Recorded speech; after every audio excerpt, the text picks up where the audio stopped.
Et bon, cette rivière, appelée Varadero, c'est un bras du fleuve Paraná. Et c'est par ici qu'ils sont arrivés les premiers colons suisses le 3 février 1856 par bateau parce qu'il n'existait pas de chemin à l'époque. C'était presque l'unique moyen de communication avec les centres-villes, la capitale.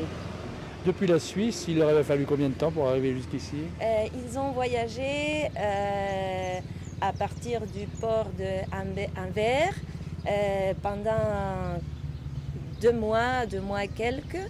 Ils sont arrivés à la capitale, ils sont restés là-bas quelques jours et un peu accidentellement, ils ont trouvé Monsieur Frères qui les a amenés ici. Le voyage était dangereux à l'époque où la région était déjà complètement sûre?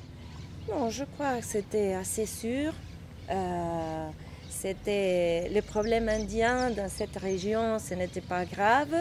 Il y avait une population stable, créole. Et les Suisses ont été, je crois, le premier groupe d'Européennes pas d'origine espagnole qui sont arrivés à la région. Donc ils ne venaient pas comme des colons en Afrique ou ailleurs s'imposer à une population, ils étaient attendus, on espérait leur venue. Oui, oui. Et ils ont changé les habitudes, les coutumes de la population originaire. Ils ont apporté, par exemple, un changement profond dans les nourritures, le type de nourriture, les types de cultifs. Ils ont imposé l'agriculture parce que autrefois, ici, c'était plupart du bétail un peu libre qu'il y avait à la campagne. Ils sont venus mettre en Argentine l'ordre suisse. Ah oui, complètement. Oui. Bon, après avoir arrivé, quelques jours plus tard, la mairie a donné des terrains aux familles qui sont arrivées. C'était les familles Genoux, Cardinaux, Cholet, Lyodard, un Savoyard qui s'appelait Jean-Mère, j'oublie quelqu'un, Cholet, le dernier. Bien, et les terrains, c'était à peu près 3 hectares. L'habitude, c'était de l'élevage du bétail. Mais ils ont imposé l'agriculture. Ils ont commencé par des pommes de terre et peu à peu, ils ont cultivé d'autres types de céréales, surtout le blé.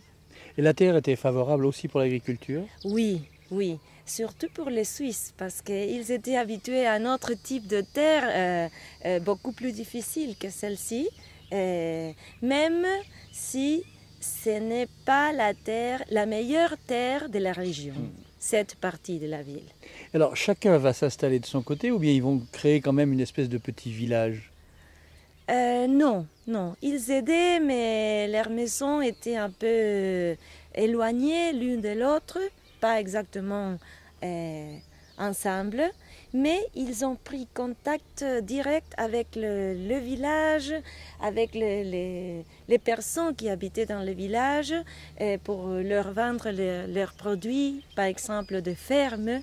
Ils allaient à la messe le dimanche avec les chariots pleins de produits pour vendre. Et la langue, ils se sont mis à l'espagnol facilement? Pas au commencement. Ils parlaient tous le français et peu à peu, ils ont appris la langue espagnole, ils se sont mélangés avec le reste.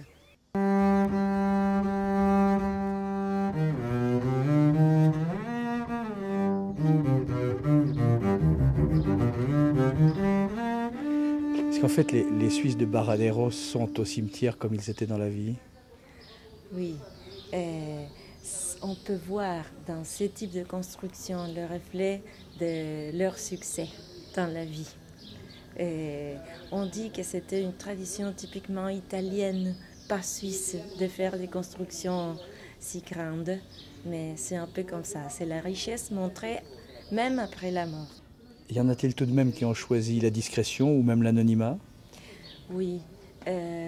On peut voir ça par exemple dans le cimetière Parc Alpin que c'est plutôt une tradition plus actuelle où on peut voir simplement une plaque avec le nom, une croix, dans un endroit vert, plein de plantes, de fleurs.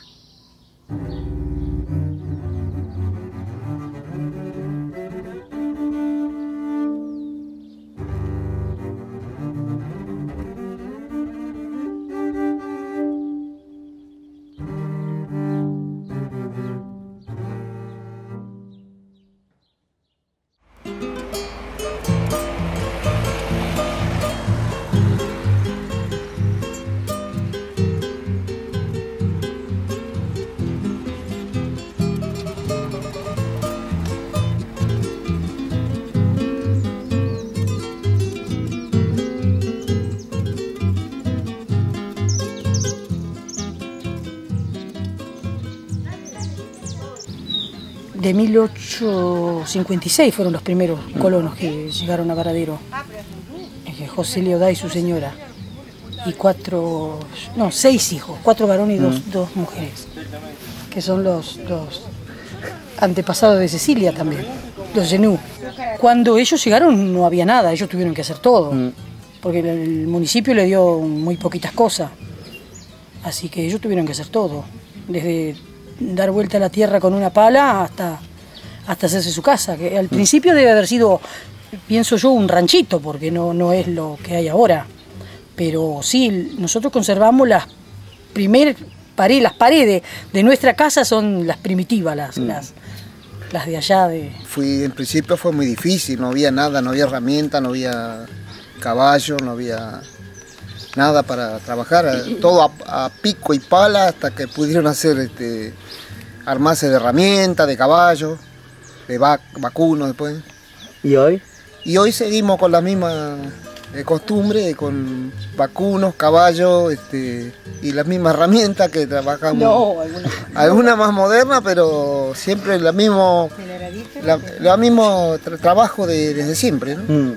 Cecilia, vous êtes pratiquement la dernière arrivée, puisque vous êtes née en Suisse et vous vivez ici. Quelle est votre histoire? Elle est différente de celle des autres? Non, elle n'est pas différente. Plus ou moins la même. Moi, j'ai venu de 8 ans, en 1930. Maintenant, j'ai déjà 80 ans. Ah non, bientôt 81. Et bien, moi, je sais pas que j'ai toute ma famille là. Moi, je n'ai pas été plus en Suisse. Je n'ai pas pu, là. Mais quand vos parents sont venus, vous veniez de Châtel, Châtel-Saint-Denis. Mon père avec 2 frères et une sœur. Mais on était 5 sœurs, frères. Ils sont venus beaucoup plus tard que les autres, alors pourquoi? Non, vamos a empezar primero. Mon grand-père, mi abuelo, non, comment est? Bisabuelo, comment est? Arrière-grand-père. Arrière-grand-père. Avec mon grand-père, il est venu en 1856. Avec les autres? Oui. Ouais.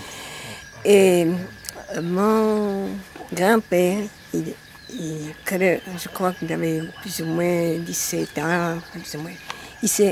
Il est marié là, avec une Yarda, parent de tous les Yarda. Et je crois que moi, je ne sais pas si là, l'Argentine, il est né une frère, une sœur, moi, je ne sais pas, un fils. Et après, il était en Suisse. Ça fait que mon père est né là-bas, en Suisse. Et aujourd'hui, la Suisse, pour vous, qu'est-ce que ça représente? Vous auriez envie d'y retourner? Mais c'est tard.